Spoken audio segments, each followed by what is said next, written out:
नमस्कार मित्रों, आज हम गणेश जन्म की कथा सुनेंगे। जैसा कि आप सबको पता ही है कि भाद्रपद की चतुर्थी को गणेश चतुर्थी मनाई जाती है। गणेश चतुर्थी भगवान गणेश के जन्म के उपलक्ष्य में मनाई जाती है। गणेश चतुर्थी कैसे मनाई जाती है ये तो सबको पता है, लेकिन गणेश चतुर्थी क्यों मनाई जाती है ये शायद ही सबको पता हो। तो आइए जानते हैं श्री गणेश जन्म कथा और उसके अवतारों के बारे में। श्री गणेश जन्म कथा और जन्म के कारण। गणेश जी के जन्म का कारण पार्वती जी की दो सखियां थीं, जिनका नाम जया और विजया था। गणेश जी के अस्तित्व में आने के पीछे यही दोनों थीं। उन्होंने स्नानागार के बाहर एक ऐसा पहरेदार लगाने की सलाह दी थी जो स्नानागार में शिव जी को भी ना जाने दे। बात कुछ ऐसी हुई कि पार्वती जी जब भी स्नानागार में स्नान करने जाती तो बाहर किसी शिवगण को पहरे पर बैठा दिया जाता, लेकिन दुविधा ये थी कि पहरेदार होने के बाद भी शिव जी स्नानागार में चले जाते थे। किसी भी शिवगण में इतनी हिम्मत न थी कि वो शिव जी की आज्ञा का उल्लंघन कर सके, और ऐसा एक बार हुआ भी। उस समय पार्वती जी को यह एहसास हुआ कि द्वार पर कोई ऐसा पहरेदार होना चाहिए जो किसी को भी अंदर न आने दे। बस इसी विचार से पार्वती जी ने अपनी सखियों की बात को मानते हुए मैं से एक इंसान का पुतला बनाया और उसमें जान डाल दी। उसे आशीर्वाद देते हुए पार्वती जी ने उसे बताया कि तुम मेरे पुत्र हो, तुम्हें यहाँ खड़े होकर पहरा देना है और जब तक मेरी आज्ञा न हो किसी को भी अंदर मत आने देना।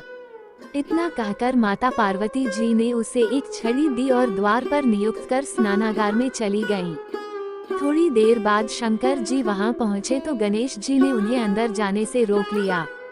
भगवान शंकर ने गणेश को बहुत समझाया कि उन्हें अंदर जाने दें, लेकिन गणेश जी ने मां की आज्ञा का पालन करते हुए शंकर जी को अंदर न जाने दिया।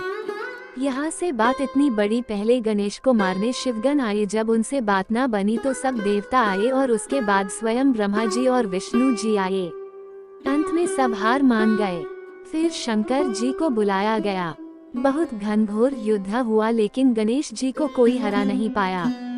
तब शंकर जी और विष्णु जी ने देखा कि इसे ऐसे कोई भी नहीं हरा सकता, इसलिए कोई चाल चलनी पड़ेगी। तब जब गणेश जी विष्णु के साथ लड़ाई में व्यस्त थे, तब शिव जी ने मौके का फायदा उठाकर गणेश का सिर धड़ से अलग कर दिया। इस बात का पता जब माता पार्वती को चला तो माता पार्वती ने कुपित होकर कई शक्तियों को निकाला और सबको संसार खत्म करने का आदेश दे दिया। ऐसे में चारों ओर हाहाकार मच गया। किसी को कुछ समझ नहीं आ रहा था कि ये सब कैसे रोका जाए।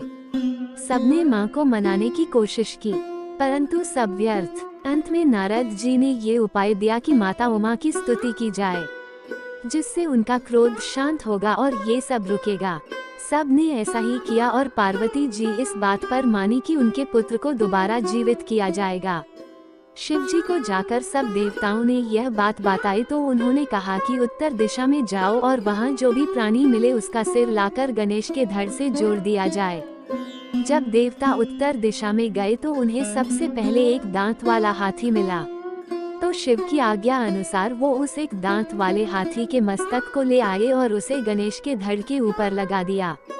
गणेश जी के पुनर्जीवित होने के बाद भगवान शिव ने उन्हें आशीर्वाद दिया कि आज के बाद जब भी किसी प्रकार की पूजा की जाएगी तो किसी अन्य देवता से पहले तुम्हारी पूजा की जाएगी।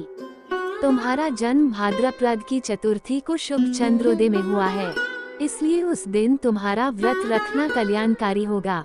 गणेश चतुर्थी का ये व्रत महिला और पुरुष दोनों के लिए लाभकारी होगा। तुम्हारा व्रत रख के मनुष्य जिस जिस चीज की कामना करेगा उसे वह प्राप्त हो जाएगा। तो ये था गणेश चतुर्थी की कहानी। इसी तरह गणेश जी ने अलग अलग समय पर अलग अलग अवतार लिए। उनमें जो 8 अवतार प्रमुख माने जाते हैं वो इस प्रकार हैं। गणेश जी के 8 प्रमुख अवतार। वक्रतुंड। भगवान गणेश्वर ने वक्रतुंड अवतार में मत्स्यासुर का संहार किया था।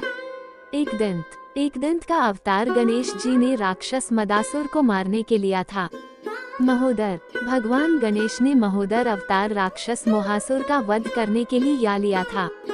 गजानन अवतार उन्होंने सिंदूरासुर और लोभासुर के अंत के लिया था। लंबोदर। इस अवतार में उन्होंने राक्षस क्रोधासुरे को मारा था। विकट। यह अवतार उन्होंने कामासुर का वध करने के लिए लिया। विघ्नराज, इस अवतार में वे ममतासुर के संहारक बनकर आए थे। धूम्रवर्ण अवतार लेकर गणेश जी ने अभिमान नामक असुर का नाश किया था। ये हैं गणेश जी के मुख्य अवतार। अगर आपको यह वीडियो पसंद आए तो कृपया लाइक, शेयर और सब्सक्राइब करें। धन्यवाद।